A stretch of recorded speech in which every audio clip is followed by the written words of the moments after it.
कुंभ मेला प्रयागराज में चर्चा में आई हरसारी छारिया पद यात्रा शुरू कर रही हैं वृंदावन से और संभल तक।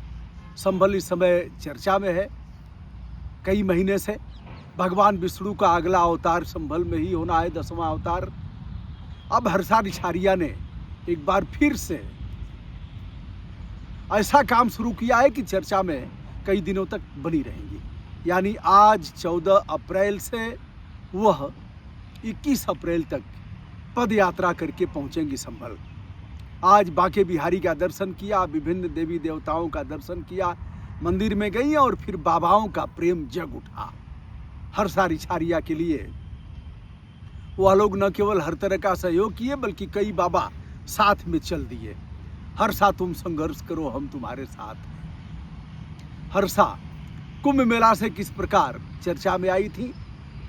आचार्य महामंडलेश्वर कैलासानंद के पेशवाई यानी कुंभ मेला प्रवेश के दौरान उनकी काल्पनिक जटाओं को लेकर, आर्टिफिशियल जटाओं को लेकर के सवाल उठाए गए। हरसा ने कैसे पहन लिया भगवा वस्त्र, कैसे संन्यास धारण कर लिया, इस पर हुआ। हरसा फिर रोते गाते दूसरे आश्रम में गई, अखाड़ा परिषद में गई, कहाँ गई। जाने के बाद फिर कुंभ मेला छोड़ दिया, फिर कुंभ मेला में आई। अब सनातन को जगाने के लिए हरसारी छारिया शुरू कर दी है यह पद यात्रा। चप्पल भी गायब हो गया। उसी बीच आलिशा खान, एक ऐसी मुस्लिम लड़की जिसने सचिन से शादी किया है, यानी हिंदू लड़के से, वो अभी आ जाती है और टीका उका लगा करके कहती हैं कि हरसा दीदी हम भी आपके साथ हैं, क्योंकि हम जिस धर्म में पैदा हुए हैं वहाँ बाहर निकलने नहीं दिया जाता है। हम स्वच्छंद रूप से रहना चाहते हैं। संभल ही क्यों चुना? जैसा कि हमने बताया, संभल इस समय विशेषांक बना हुआ है।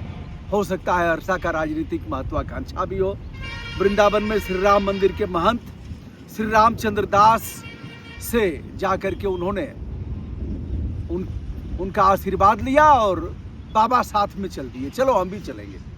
उसके बाद हिमांगी सखी हैं जो किन्नर अखाड़े की महामंडलेश्वर बताई जाती हैं, और किन्नर अखाड़े की माता सती नंदगिरी हैं, वह भी साथ में चल देती हैं। और अन्य साधु संत 175 किलोमीटर की दूरी, प्रतिकूल मौसम, गर्मी और कहीं कहीं बारिश तथा ओले गिरने की संभावनाएं। ऐसे में हरसारी छारिया इस यात्रा को पूरी करेंगी। चप्पल गायब हो गया तो नंगे पांव चल दी। किसी ने चप्पल भी दिया।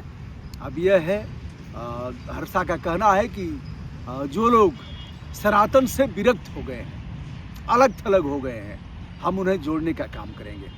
हम हिंदू राष्ट्र घोषित कराने के लिए यह पद यात्रा कर रहे हैं और उम्मीद है कि हमारा हिंदू राष्ट्र घोषित हो जाएगा। तो एक सजी संवरी बस भी है जिस पर इस तरह के स्लोगन लिखे हुए हैं, हिंदू राष्ट्र और सनातन इत्यादि इत्यादि। वो आगे आगे चल रही है। सारे कपड़े और जो सामान है वो सारे सामान है। कहाँ कहाँ रुकना है, कहाँ भोजन पानी होना है। लगभग 200 लोग इस यात्रा में रहेंगे।